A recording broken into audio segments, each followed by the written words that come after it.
এক রাজ্যে এক রাজা ছিলেন। তার রাজ্যে দূরদূরান্ত থেকে মানুষ চাকরির জন্য আসতো। একদিন সকালে দরবারে এক অচেনা লোক এসে মাথা নোয়ালো। মহারাজ, আমি আপনার সেবায় যোগ দিতে চাই। রাজা মুচকি হেসে বললেন, তোমার বিশেষ যোগ্যতা কি? লোকটি শান্ত গলায় বলল, আমি মানুষের মুখ দেখে বুঝতে পারি তার ভেতরে মানুষ লুকিয়ে আছে না পশু। রাজা একটু থেমে তার দিকে তাকালেন। কৌতূহলী হয়ে তাকে রাজপ্রাসাদের সবচেয়ে প্রিয় ঘোড়ার আস্তাবলের দায়িত্ব দিলেন। কিছুদিন পরে রাজা তাকে ডেকে জিজ্ঞাসা করলেন, আমার সবচেয়ে দামি ঘোড়াটিকে কেমন দেখছ? লোকটি উত্তর দিল, মহারাজ, ঘোড়াটি বাহ্যিকভাবে খুব সুন্দর, কিন্তু এটি খাঁটি জাতের নয়। রাজার মুখে বিস্ময়। তিনি সঙ্গে সঙ্গে রাজ্যের অভিজ্ঞ ঘোড়সওয়ারকে ডেকে পাঠালেন। ঘোড়সওয়ার মাথা নোয়ালো ও বলল, ঘোড়াটি সত্যি খাঁটি জাতের, তবে জন্মের পরপরই তার মা মারা যায়।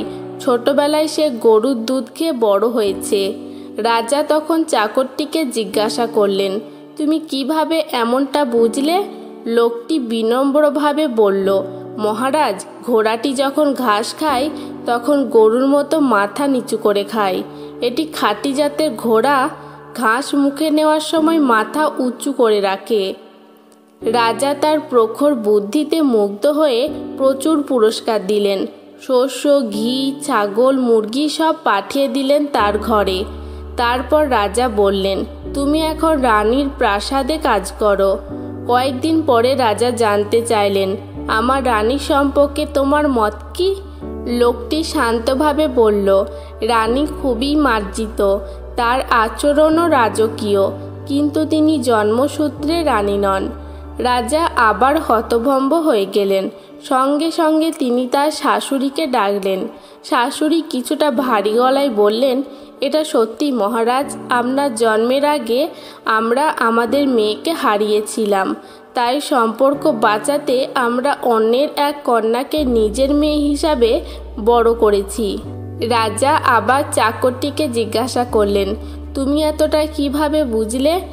লোকটি বলল, মহারাজ, আসল রাজকন্যারা তাদের ভৃত্যদের সঙ্গে শ্রদ্ধা ও সৌজন্যে কথা বলে, কিন্তু আপনার রানী ভৃত্যদের সঙ্গে এমন আচরণ করে যেন ওরা কেবল আদেশ পালনের যন্ত্র। রাজা আবারও মুগ্ধ হলেন।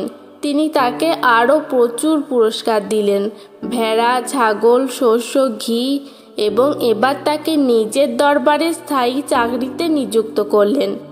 কয়েক মাস পর রাজা একদিন মুচকি হেসে বললেন, তুমি তো সবাইকে চিনে ফেলেছ, এবার বলো আমার সম্পর্কে কি ভাবো? চাকরটি চুপ করে রইল। কিছুক্ষণ পর বলল, মহারাজ, আপনি যদি প্রতিশ্রুতি দেন যে আমার প্রাণ নেবেন না, তবে আমি বলি। রাজা রাজকীয় গম্ভীরতায় বললেন, প্রতিশ্রুতি দিলাম। লোকটি মাটির দিকে তাকিয়ে বলল, আপনি রাজার সন্তান নন, আর আপনার আচরণে রাজরক্তের ছাপ নেই। রাজার চোখ রাগে লাল হয়ে গেল, কিন্তু প্রতিশ্রুতির কথা মনে পড়ল। তিনি সরাসরি নিজের মায়ের প্রাসাদে গেলেন।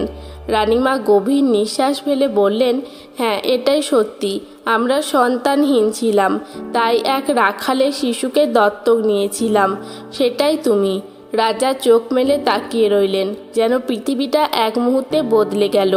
তিনি আবার লোকটিকে ডেকে বললেন, তুমি কিভাবে জানলে? লোকটি মৃদু হেসে বলল, মহারাজ, রাজারা যখন পুরস্কার দেন তখন তারা হীরা, মুক্তা বা সোনাদানা দেন, কিন্তু আপনি যে পুরস্কার দেন ঘি, ছাগল, ভেড়ার শস্য, সেটা রাখালের স্বভাব। তারপর কিছুক্ষণ নীরব থেকে বলল, মহারাজ, একজন মানুষের আসল পরিচয় তার মুখে নয়, তার আচরণে লুকিয়ে থাকে। পদমর্যাদা বা ধন সম্পদ যতই হোক না কেন, মানুষকে মানুষ করে তোলে তার ব্যবহার। বন্ধুরা, যদি গল্পটি ভালো লেগে থাকে তবে অবশ্যই ভিডিওটিতে লাইক করবে, শেয়ার করবে আর গল্পের উঠোন চ্যানেলটি সাবস্ক্রাইব করে দিও। পরবর্তী গল্পে আবার দেখা হবে।